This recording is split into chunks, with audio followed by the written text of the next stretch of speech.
Grey Tantrism. If we carefully observe the symbolic caduceus of Mercury, we will discover with mystic astonishment that the serpents that are entwined around its holy pole form the Holy Eight. Ida and Pingala, entwined around the dorsal spine, are indeed the perfect Eight. Joyful be the one who comprehends the profound mysteries of the Holy Eight. The number 8 placed horizontally is the sign of the infinite. The 8 has the image of a clepsydra. The succession of time in different cycles can be indicated with the 8. Each cycle or circle of the number 8 is, without a doubt, the continuation of the other. The spiral of life exists within the Holy Eight. The evolving and devolving processes are always performed in a spiral form. The fire of Phlegeton and the water of Acheron cross within the 9th sphere, forming the symbol of the infinite.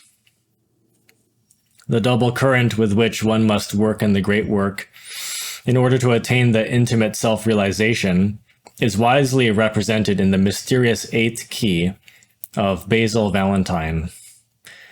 This is a variation of the caduceus, and naturally it symbolizes the Mercury of secret philosophy.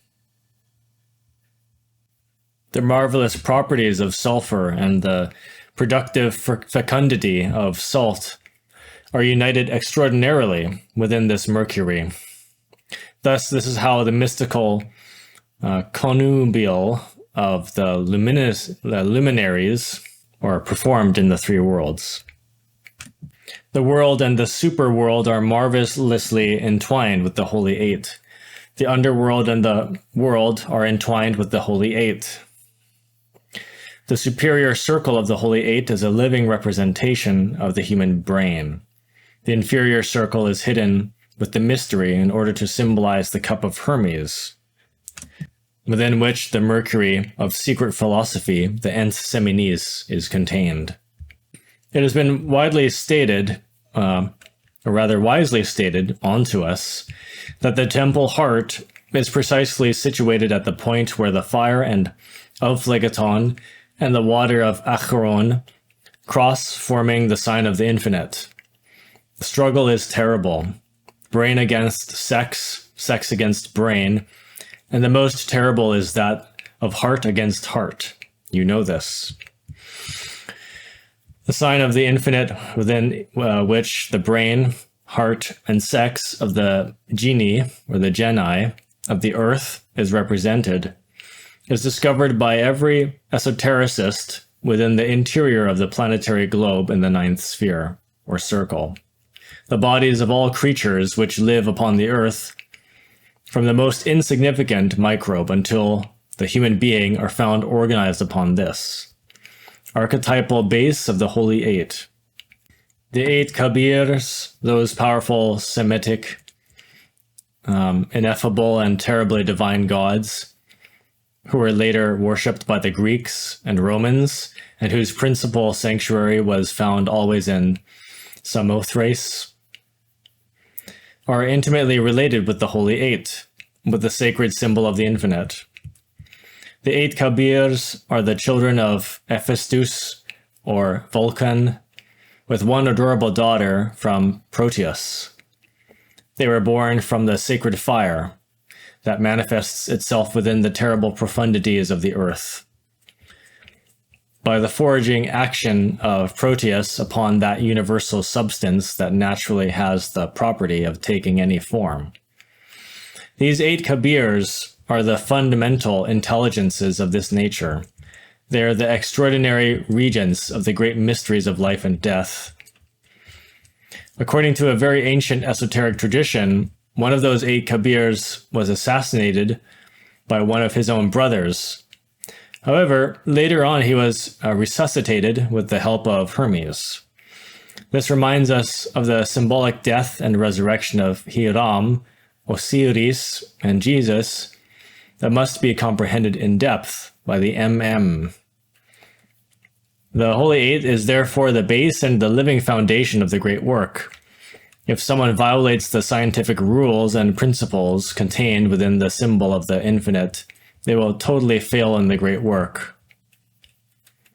Whosoever wants to successfully work in the magisterium of fire must never spill the cup of Hermes, must not spill the semen or any kind of orgasm, because they will fail in the great work. The double current of fire and water must be exactly crossed in the ninth sphere in order to form the symbol of the infinite. If the alchemist loses the water, meaning if the alchemist commits the error of ejaculating the semen, or having an orgasm, as synonymous in this context, then the crossing of the two currents is impossible. In the hard battle of brain against sex and sex against brain, the brain loses the battle most of the time. The intimate battles of the heart usually lead the alchemists toward final failure. A Greek fable tells us the tale of Sisyphus, or Sisyphus, the Colossus, who by carrying a big boulder on his back intends once again to reach the summit of the mountain. However, his attempts always fail because just when he is about to place the stone at the right point of his desired goal, the stone always falls into the depths of the precipice. Whosoever spills the cup of Hermes once in a while, whosoever at times does not spill the semen, and then later comes to spill it, violates the law of the holy Kabirs and converts him or herself into a gray tantric adept.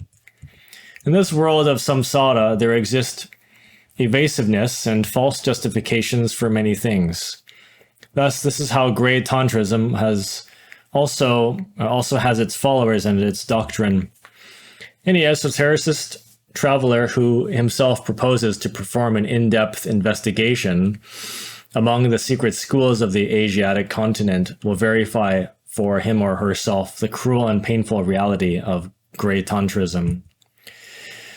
Tantrism exists in all of Asia and is very abundant in the diverse schools of Theravada, or Hinayana, Mahayana, Chan, Zen, and Tantric Buddhism, and so on. The intellectual animals always find evasiveness and false justifications for all of their weaknesses. Therefore, it does not surprise us that even within these self-exalted and dignified schools of Zen or Tantric Buddhism and others, much ballast of gray tantrism is found. It is lamentable that many disoriented instructors from those Oriental schools offer valuable sexual yoga techniques and practices without ever comprehending the fundamental aspect of tantrism, that being the urgent necessity of never committing the crime of spilling the semen during your whole life. To prolong the coitus with the sole objective of enjoying animalistic pleasure, and without any regard for seminal ejaculation, is undoubtedly gray tantrism, and that can easily degenerate into black tantrism. Fortunately, there exists a lot of white tantrism in Taoism, in the Hindu and Tibetan tantrism, in the Zen Puro, and in the original Chan Buddhism. Some sects of Persian origin existed in Old Europe, such as the famous Manichaeans, who practiced white tantrism, or coitus interruptus. They called it kareza, which is a word that has Persian origins. The medieval knights also practiced white sexual magic in the Donai. The alchemists who work with all the principles and laws of the Holy Eight self-realize in depth, and they convert themselves into hierophants. Every authentic esotericist knows very well that the symbol of the infinite is equal to the pentalpha, the famous star of 5 points. Every esotericist knows very well that the 8 Kabirs are found intimately related with the 8 winds. Boreas, the wind of the north, was considered a raptor of youngsters.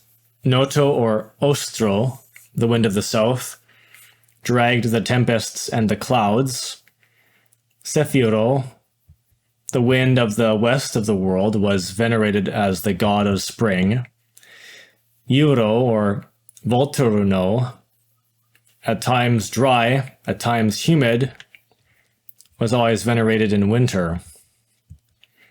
Ancient sages never forgot Saisias, the Greek, the famous the northeastern wind. The ancient Hierophants also never forgot Apelites, the southeastern wind. Neither had they forgotten Lips, the southwestern wind, nor Chiron, the northwestern wind. Or maybe it's Chiron.